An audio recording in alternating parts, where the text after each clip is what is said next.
오늘 새벽에 부산에 있는 오피스텔에서 가스 폭발 사고가 발생했는데요. 알고 보니까 자살 시도였습니다. 김복준 교수님. 네, 이게 오늘 새벽 부산에 있는 한 오피스텔에서 이제 발생한 사건인데요. 거기에 거주하던 20대 남성이 아마 어떤 그 채무 관계 때문에 이제 좀 살기 싫다는 생각을 했던 것 같아요. 그래서 자살을 시도하기 위해서 창문에 이제 청테이프 같은 걸로 완전히 봉인을 한 상태에서 가스를 틀어놓은 겁니다. 그러니까 가스를 틀어놔서 가스 중독에 의해서 이제 그 자살을 하려고 시도를 했던 건데 그게 잘 안 됐던 것 같습니다. 그러다 보니까 화장실에 가가지고 담배를 한 대 피운다고 불을 붙이는 순간 그 안에 찬 가스가 폭발하면서 그 이웃까지 피해를 보게 됐고요. 한 그러니까 50여 잠시만요. 본인이 자살 시도를 하렸던 걸 잠시 잊었던 거네요. 그러면 담뱃불에 불을 그랬던 거죠. 그랬던 거죠. 아니 그리고 이제 가스를 틀어놓은 상태에서 오래 걸리니까 잠시 잊었던 것 같습니다. 예. 예. 박 변호사님 네. 사실 영상을 보시면 당시 얼마나 처참했는지를 보여주는데 저 시각이 오전 2시 반이었단 말이에요. 네. 이쯤인 50명이 대피를 했는데 잘못하면 굉장히 큰 사고가 될 뻔했어요. 지금 가스가 아마 좀 빠져나갔기 때문에 망정이지 만약에 가스가 많이 차 있거나 이랬으면 저 오피스텔에 큰 어떤 화재가 발생할 뻔했습니다. 결국 본인은 이제 화상을 입었는데요. 입주민 50여 명이 대피하는 정도의 어쩌면 좀 큰 사고가 날 뻔했는데 그래도 조금 다행히 그 부분은 다행이 아닌가 보입니다. 원래 오피스텔이 고시원 같은 구조와 마찬가지로 복도식인데다가 한번 불이 붙으면 피해가 더 크기 그렇죠. 때문에 김복준 교수님. 예. 근데 이 남성이 빚에 대한 부담이 상당했나 보더라. 그래서 자살을 계획했다. 이런 얘기가 나옵니다. 이제 뭐 지금 뭐 보도된 내용 보면 뭐 사채 한 400만 원 상당 뭐 등등으로 돼 있는데요. 여기서 좀 우리가 주목해서 봐야 될 거는 사채예요. 400만 원은 일반적으로 뭐 우리 입장에서 뭐 크지 않다고 생각할 수도 있지만 사채 400이라는 건 갚지 못하면 감당이 안 되는 겁니다. 그래서 사채에 그 휩싸이게 되면 같은 채무라도 굉장히 힘들거든요. 아마 이 남성 같은 경우도 사채를 갖다 쓰고 쪼들림 받는 데서 굉장히 고통을 받았을 가능성이 많아요. 그래서 이 사건 경찰이 수사하면서 사채 관련돼서도 아마 당연히 수사가 들어갈 겁니다. 사실 며칠 전부터 자살을 계획했다는 이 남성이 글쎄요. 우리가 피해를 막을 수 있는 자살을 막을 수 있는 방법은 없었을지 전문가의 목소리 한번 들어보시죠. 어떤 사인 같은 거를 보냈을 거예요. 근데 그것도 주변에서는 알아보지 못했거나 아니면 관심이 없었을 수도 있어요. 청년들이 그런 문제에 봉착이 됐을 때 이것들을 같이 풀어낼 수 있는 그런 기구들이 없는 거잖아요. 어려움에 있어서 회복하는 그런 프로그램이나 이런 것들이 지금 시스템이 되어 있지 않다라는 것도 문제인 것 같아요. 네, 어쨌든 뭐 이번 사건으로 해당 남성이 굉장히 많이 다쳤다고 하고요. 뭐 대피한 입주민들의 집에도 피해가 좀 있는 것 그렇죠. 같은데 보상은 될까요? 이게 문제가 됩니다. 만약에 이제 실화보험이라든지 화재보험에 이제 오피스텔 가입이 돼 있다 그러면 보험의 어떤 부분이 있는데 만약 보험 가입이 안 돼 있다고 가정했을 때는 이 남성의 그 사채 400 말고도 나머지 피해 배상을 본인이 또 해야 되는 상황입니다. 아이고, 예. 거기다가 지금 또 치료를 한 10년 이상 또 오랫동안 받아야 되니까 오히려 400보다 더 큰 손해가 또 발생할 수 있지 않을까. 그래서 더 힘든 상황으로 지금 보입니다. 영상으로 보면은 당시 상황을 조금이나마 짐작케 하는데 일단 부산에서 참 충격적이고 안타까운 사건까지 발생했습니다. 사건 사고 관련해서 김복준 교수님과는 여기서 인사를 드려야 될 것 같습니다. 네, 고맙습니다. 고맙습니다.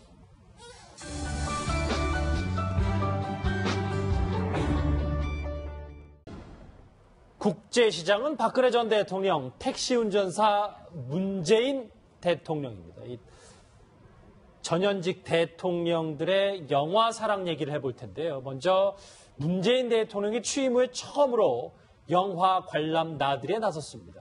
먼저 준비된 영상부터 보고 얘기 나눠보도록 하겠습니다.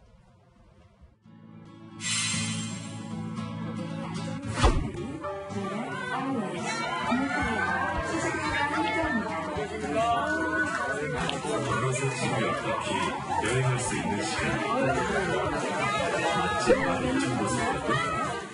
오늘 이 영화의 주인공이 힐츠 텐트 독일 기자 부인과 여동생 함께 영화 보러 왔습니다. 다들 박수 한번 해주세요.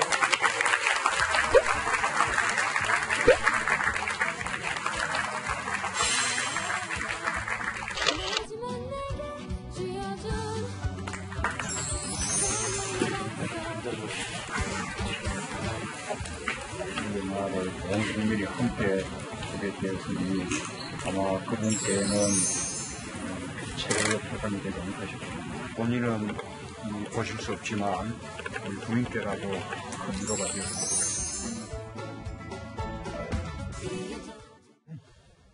이 집권 이후, 그러니까 대통령이 된 이후 처음으로 이제 영화 관람을 택시 운전사와 함께 했는데, 제 왼쪽에 네 번째 특별 게스트 허성우 교수 나오셨습니다. 네, 고맙습니다. 이 현장 분위기 잠깐 현장 화면도 같이 봤는데 많이 뜨거웠던 모양입니다. 당연하죠. 대통령이 참석한 영화 관람 안 뜨거웠던 적이 없습니다만은 더군다나 이번에는 그 힌즈 팩트 씨의 부인과 여동생이 왔죠. 그러면 당사자들이 지금 왔기 때문에 또 거기다가 주연 배우 송강호 씨 등 뭐 배우들이 많이 참석했고 굉장히 이제 열기가 더 높았습니다. 벌써 뭐 700만, 800만을 돌파하고 있으니까 더 곧 1000만을 앞두고 있어서 더 열기가 높은데 문제는 이제 이게 갖고 있는 시사성이 현재에도 그 의미가 계속 있는 거죠. 왜냐하면 광주 민주화 운동에 대한 열기가 아직 그 과거형이 아니라 현재형입니다. 예. 최근에 전두환 전 대통령이 회고록에서 그 광주 민주화 운동에 북한군이 500명이나 들어와 있었다. 이런 이야기를 하는 바람에 더 이 영화와 그 말이 대비가 되면서 더 화제가 되고 있기 때문에 더 열기가 뜨거울 수밖에 없었다 이렇게 봅니다. 예, 이종걸 시장님 사실 영화 정치라는 말이 있을 정도로 단순한 영화 관람이다. 저희가 이렇게 볼 수는 없을 것 같아요. 그렇죠. 박근혜 전 대통령도 옛날에 그 탈북자 영화를 보고 눈물을 흘리면서 이제 탈북자에 대한 문제 의식이 좀 고취되는 어떤 상황도 있었고 그 이후에 사실 국제시장에도 이제 실제로 가셔서 역시 또 눈물을 좀 흘리셨습니다.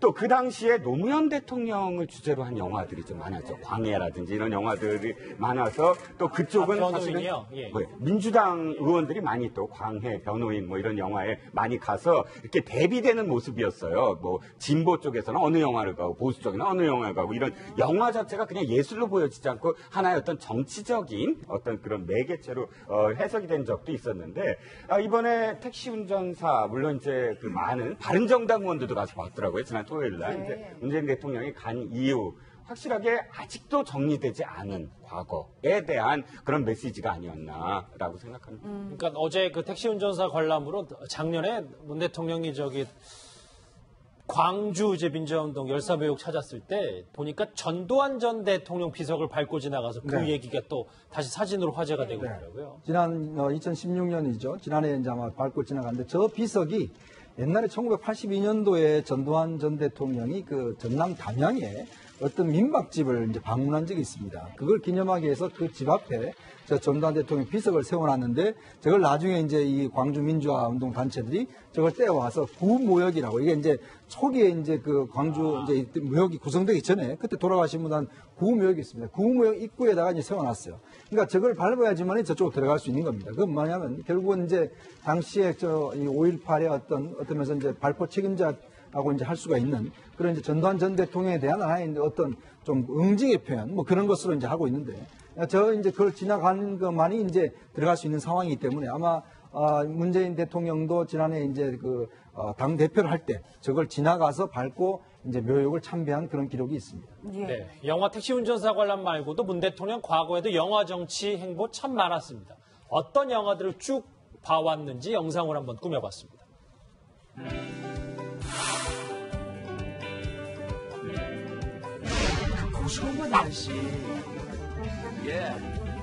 국민들이 피와 땀으로 했던 그 민주주의가 다시 위기를 맞이하고 있습니다. 33년 전의 사건이 우리에게 묻는 것 같습니다. 세상이 좀 달라졌습니까? 안녕들 하십니까? 이 영화의 소재가 된 이랜드 파업은 우리 참여정부 사람들로서는 정말 아주 큰 상처입니다. 비정규직 보호법을 만들었었는데 막상 그 법이 시행되었을 때 외주용역 또는 사내 하청인이 이렇게 빠져나가는 것을 저희가 막지 못했습니다.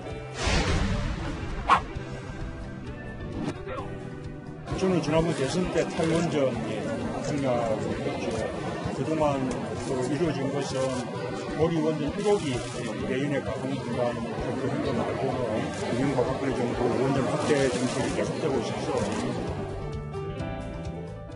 네, 뭐 저희가 영상으로도 잘 설명을 했는데 문재인 대통령이 본 영화들의 면면을 보면 무엇을 중요시 생각하는지가 뚜렷하게 드러나는 것 같아요. 그렇죠. 영화에서는 분명한 그 메시지 전달이 있습니다. 뭐 가령 판도라 같은 경우에는 이제 그 탈핵을 분명한 메시지로 전하고 있죠. 특히 이제 그 부산, 경남, 울산에 사시는 분들은 원전이 이게 밀집되어 있습니다. 그러다 보니까 수도권에 살고 계신 분들이 원전에 대해서 느끼는 감정하고 그 원전 주변에 살고 있는 그 주민들이 느끼는 원전에 대한 감정이 완전히 차이가 많이 납니다. 이제 그런 것들 때문에 그쪽에 굉장히 민감성이 있고 그 민감성을 대변했던 것이 바로 그런 판도라죠. 거기서 이제 탈핵이라는 것에 대한 강한 시사점을 받았던 것이고요. 뭐 택시 운전사는 이미 온 국민이 다 아시다시피 이제 강주 민주화를 통해서 인권을 이야기하고 있는 것이고요. 변호인이라는 영화, 노무현 전 대통령에 대한 이야기인데 그거 역시 인권과 민주화를 이야기했던 거 아닙니까? 그래서 영화는 반드시 어떤 그런 메시지를 담고 있고 그 컨텐츠가 주는 그 메시지에 의해서 정치가 상징되기 때문에 대통령이 영화 관람이라는 건 그야말로 문화생활이 아니고 정치적 의미 그대로를 말하는 거죠. 그렇죠. 취임 후에 처음으로 본 영화가 보셨던 것처럼 저렇게 택시 운전사였기 때문에. 그런데 박 전 대통령 하면 국제시장이 제일 많이 떠오른다는 의견이 참 많대요. 그렇습니다. 대통령의 몸짓 하나, 행동 하나, 뭐 하고 싶어서 하겠죠. 하지만 그 행동에는 정치적 메시지가 담겨 있는 거고, 영화를 보고 영화를 선택하는 것도 하고 싶은 어떤 메시지를 던진다고 봐야 될 것 같습니다.